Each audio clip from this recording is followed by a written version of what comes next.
So, my cousin Tyler's was having his bachelor party at this isolated lake house in rural Georgia. We're talking 12 dudes, a massive charcoal grill, and way too many craft IPAs. Around midnight, I stepped out onto the back deck to grab some air when I noticed a flashlight flickering in the guest cottage across the lawn. Now, Tyler's younger brother was supposed to be sleeping there, but he was currently inside, losing a high-stakes game of poker. I realized instantly we had a guest. I didn't call the cops first. No.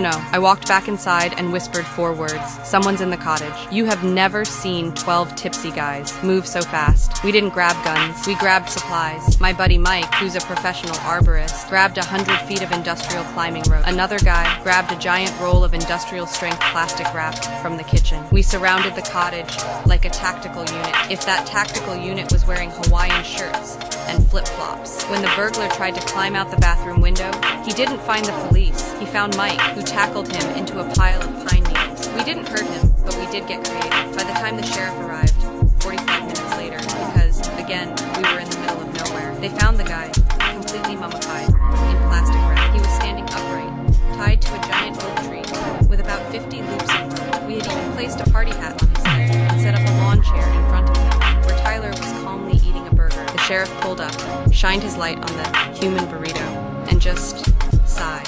He looked at us, looked at the burglar, who was literally sobbing through the plastic, and then started laughing so hard he had to lean against his cruiser. He told us the guy had been hitting summer homes all month. The best part? The cops didn't even unwrap him. They just tipped him over, slid him into the back of the van like a piece of luggage, and drove home. Tyler says it was the best wedding gift he ever got.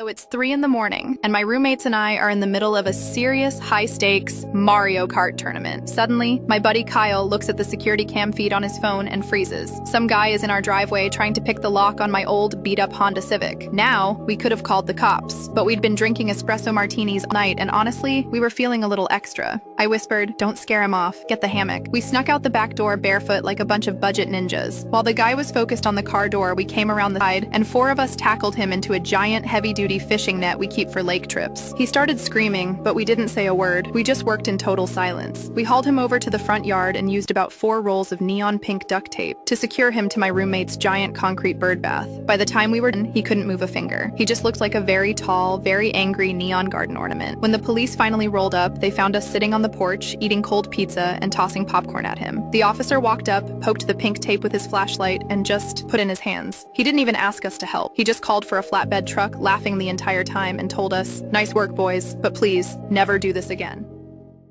So my buddies and I were having this massive 4th of July barbecue at my place in Texas. We're talking 20 guys, 3 smokers, and way too much brisket. Around 10 p.m., I headed to the garage to grab another bag of ice when I saw some dude trying to wheel my custom lawnmower out the side door. I froze, realized what was happening, and ran back to the patio. I didn't yell. I just whispered, "Someone's in the garage, messing with the mower." You have never seen 20 grown men move so quietly. We didn't grab bats. We grabbed the decorations. My cousin Vinny, who's a pro wrestler, literally spearheaded the guy into the flower beds. We didn't hurt him, but we did decide to have some fun. One of the guys found 5 rolls of heavy-duty red, white, and blue streamers, and a giant roll of industrial shrink wrap from my warehouse. By the time the cops showed up 30 minutes later, they found this guy, completely mummified, in plastic and patriotic streamers. We'd tied him to the flagpole in the front yard, and someone had even stuck a sparkler in his hand, though we didn't light it, obviously. The officer stepped out of his car, shined his light on the patriotic mummy, and just lost it. He was laughing so hard he couldn't even read the guy his rights. They had to call a tow truck just to get him into the cruiser, because he was wrapped so tight he couldn't sit down. Best party ever.